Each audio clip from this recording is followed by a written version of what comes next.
Uh, Joined and welcome back to my channel. This is the day 68 of recording daily news for scheduled 75 days, and here we are on day 68. It really feels super fragilistic, expaludicious to continuously record all these videos, right, guys? And this word which I've learned lately is supercalifragilisticexpialidocious means wonderful. All right, so therefore it feels really wonderful to be out here in front of you every day, right, irrespective of the mood and irrespective of the time I show up, and that is a great pride in itself.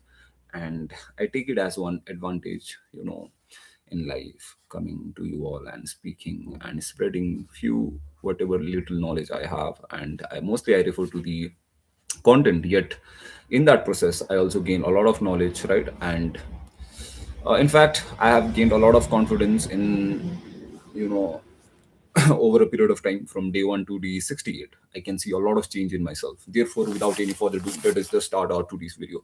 If you've been watching all the series of videos of my series, I really appreciate your attention span, right?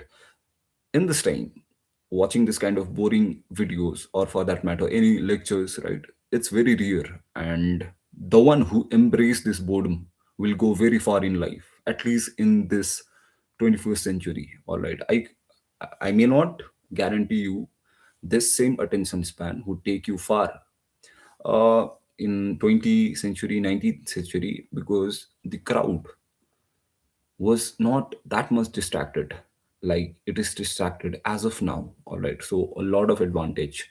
There is competition, yet very few. So count yourself in that few, work very hard, and you are in that zone. All right. Ah, that's more of lecture for our today's video. So let us not divert from our topic. Therefore, today our topic is universal basic income of our India. Let us see the two arguments. One is in favor and another is in for. All right. I'm sorry. One is in favor and another is it in against, for and against.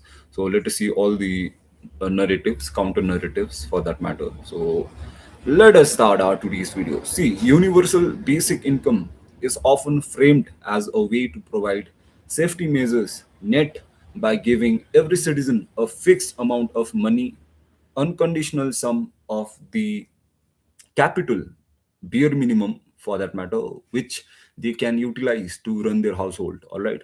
And in India's context, though there are several reasons why many argue it is essential right now, but there lies a huge challenge ahead. So let us understand the first challenge: fiscal burden.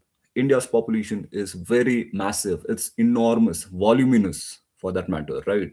We are the world largest populous country in this century.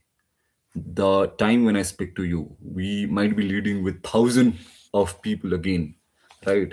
There might be, babies burning after every hour in our country, right? Therefore, as a result, we are the largest populated one country in this whole world.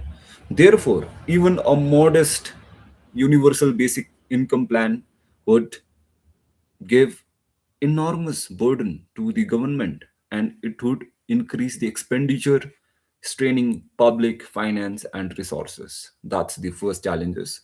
Second is targeting versus universality. India already have a lot of targeted welfare schemes like Manarega, now Viksit Bharat, right? Those schemes mainly includes 100 days of daily wages, right? Now it has been extended to 125 days, and there are a lot more like food subsidies, right? The one which you get, food and supplies, right? And we also have a lot of insurance by the government, right? And here the critics argue that strengthening these is more efficient than giving everyone cash, or for that matter again universal basic income, right? Therefore the government must rather be more effective and efficient on the existing welfare schemes like Manrega, now Viksit Bharat, and in food and supplies, domain, rather than giving everyone cash. All right, that's there. Now, third challenge is inflation risks.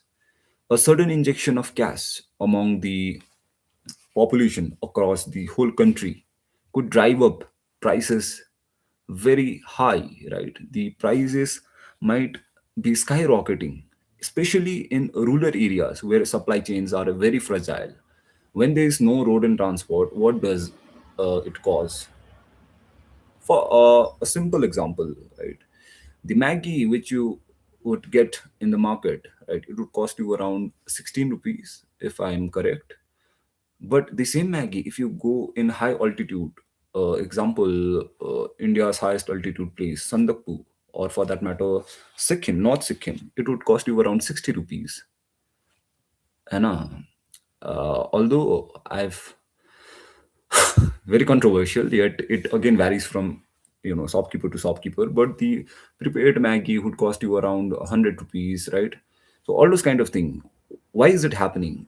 Why there is a lot of shrinkflation among that particular area? It's majorly due to the problem of transport. All right. So here the inflation again risks, especially in rural areas where there is a lot of barrier in road and transport. All right, there the inflation raises regionally. All right, so that's there. And last challenges is administrative priorities. India still faces a gap in healthcare, education, and infrastructure. Many believe resources could and should be their first priority rather than being universal basic income again. So that's the challenges. Now let us see the counter arguments why some people advocate for universal basic plan, why it must be there in India. First is poverty eradication. All right, eradicating poverty and elevating the poor. Direct cash could replace the poor people. All right, I mean, when you have cash, right, it reduce the extreme poverty and give dignity of choice to the one who have received the cash. All right, so all this recipient will be very happy, and they might, I'm using the word might out here because they can use it for their well-being, and again they can also blow up the money on all this kind of things like playing cards and all. Therefore very controversial and debatable topic. Yet the counter arguments argue that there would be poverty elevation and to an extent eradication of poverty with universal basic income. Second is simplification. Universal basic income could replace the complex web of subsidies and welfare programs, reducing corruption and leakage, and fundamentally red tapeism that we can see in bureaucracy. ठीक है, so universal basic plan, when they get cash, it is good. Something is better than nothing, right? Rather than depending on such schemes where you have to continuously wait for the process of the government to bureaucracy to the police, right?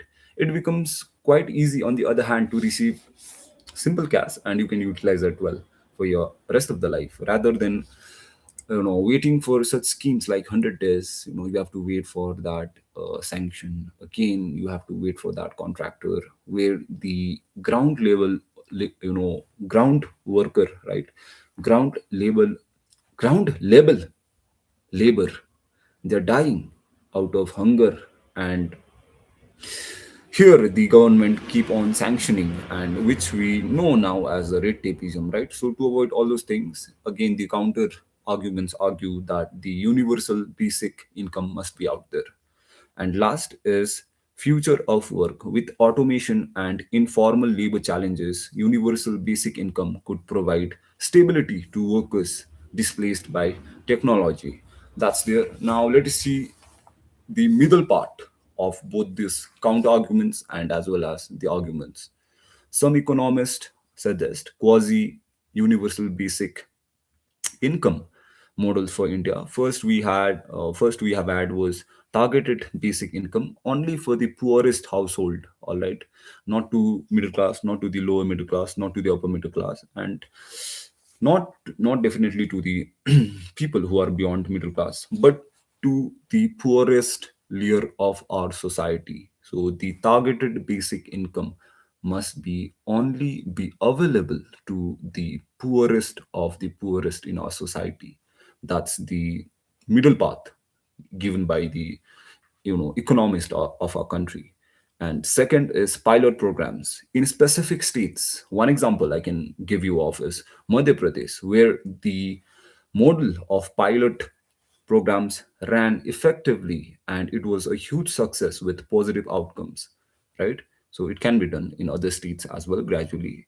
And last is conditional transfers limited to uh, education and healthcare outcomes. That's there.